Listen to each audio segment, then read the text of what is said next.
Amis, songez que du haut de ces remparts, 9 siècles d'histoire vous contemplent.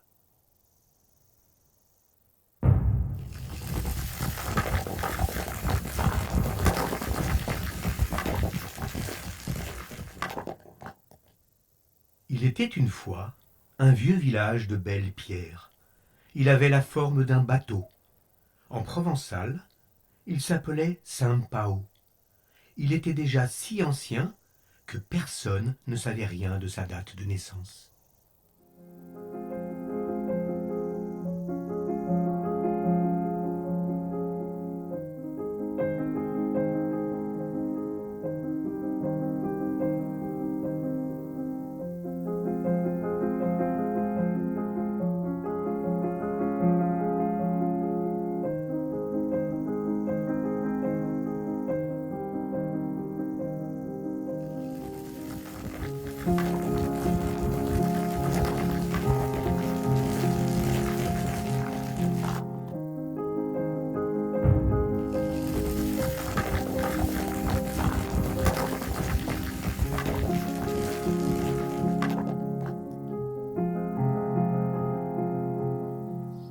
Tout commence dès l'Antiquité.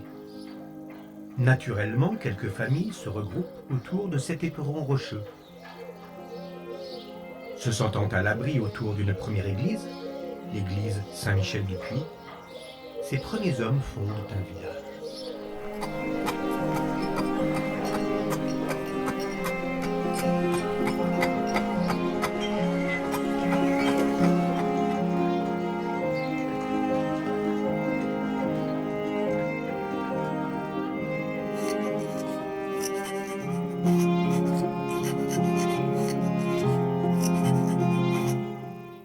Progressivement, cette agglomération médiévale s'agrandit. Saint-Paul se dote de ses premiers remparts, vers 1365, une enceinte fortifiée, maçonnée, avec des tours portes et des tours flanquements. François Ier visite Saint-Paul de Vence en 1538.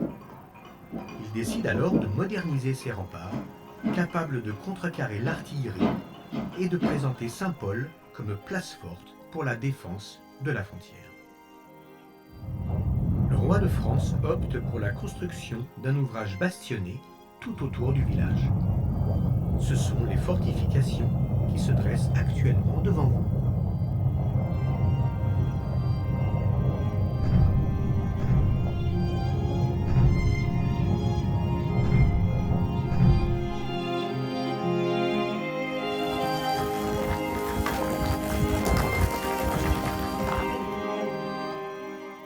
Avec la sécession du comté de Nice, Saint-Paul acquiert une importance stratégique de cité frontalière que confirme à la fin du XVe siècle son statut de ville royale. L'enceinte bastionnée révèle alors toute la stratégie militaire portée par François Ier. Les guerres d'Italie menacent le royaume de France.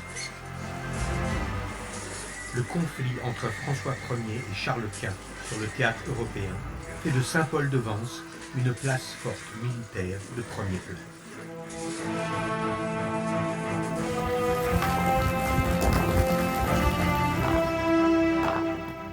En 1544, à Cérézole d'Alba dans le Piémont, l'armée du roi de France remporte une victoire qui, sans être essentielle, sera la dernière de cette période dans le sud de l'Europe. Plus de 40 000 hommes vont s'affronter tout au long de la journée. Les deux armées sont composées de nombreux mercenaires.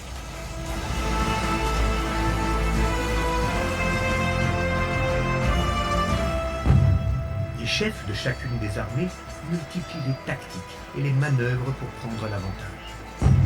Certains demandent même à une partie de leurs troupes de se cacher derrière une colline, pour le moment venu, tenter de surprendre l'ennemi. La victoire reste longtemps indécise. L'artillerie, nouvelle arme à l'époque, est fortement utilisée par les deux camps. La bataille, qui dura toute la journée, finit à 9 000 morts.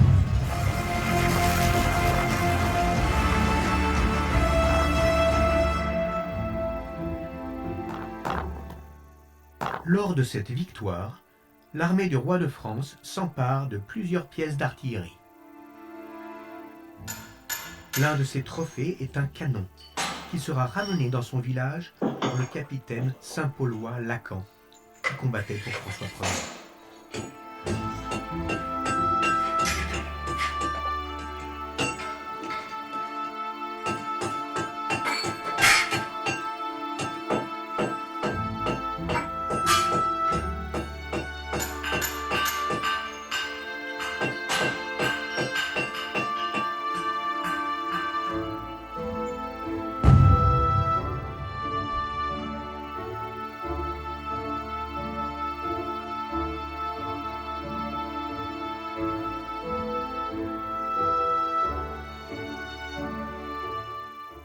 Le canon trône toujours à l'abri des remparts, à côté de la porte royale.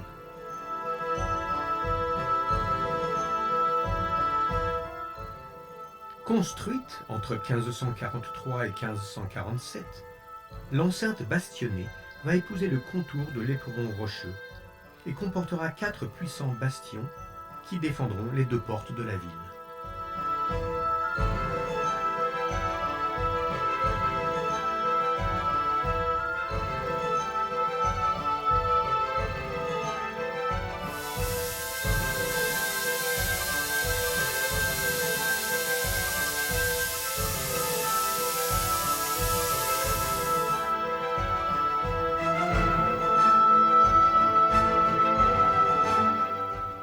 Ces remparts sont d'une grande modernité pour l'époque, et François Ier octroie à l'architecte Jean de Saint-Rémy tous les moyens financiers nécessaires à la réalisation de cette forteresse imprenable. Mais à la mort de François Ier, le chantier s'arrête et restera inachevé. La guerre s'est déplacée vers le nord et les habitants profitent d'une paix relative pour développer l'économie du village autour de l'agriculture.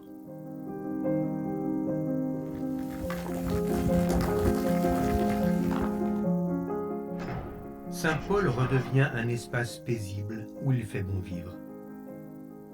Le village bénéficie d'une situation géographique privilégiée qui lui permet d'accueillir des habitats naturels variés et une belle diversité d'espèces. Écoutez les hirondelles, martinets, mésanges bleus, écureuils roux, hérissons, crapauds, rainettes. L'agriculture horticole se développe principalement autour de 3 fleurs, la fleur d'oranger, la violette et la rose. Au fil des siècles, les cultures se sont succédées. Les champs vivriers ont progressivement cédé la place aux oliviers, agrumes, roses et aujourd'hui vignes et chênes truffiers.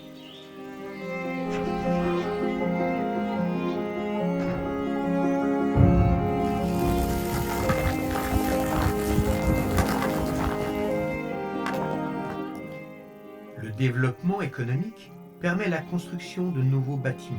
On notera entre autres l'édification de la Grande Fontaine, construite en 1615 par un tailleur de pierre Saint-Paulois.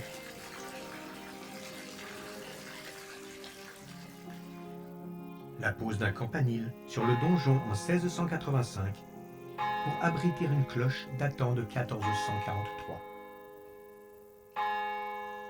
La rénovation de la voûte de l'église au XVIIe siècle. La préservation des remparts par le maire Henri Layet et son conseil municipal en 1873.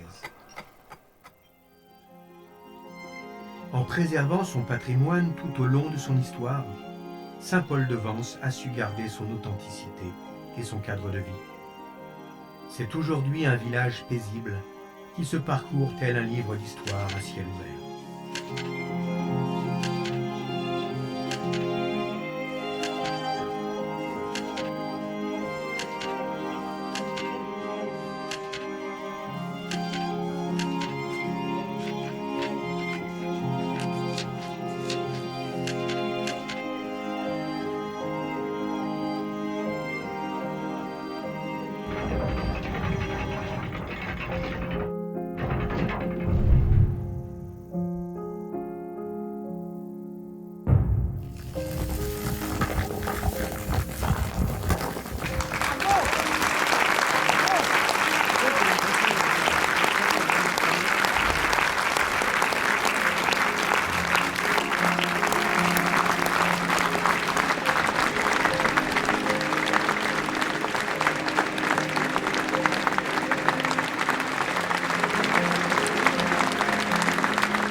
Nous invitons maintenant à parcourir le centre aménagé de Cuire afin de comprendre l'architecture de l'enceinte bastonnée de François Ier et de découvrir un passé agricole toujours vivant et protégé.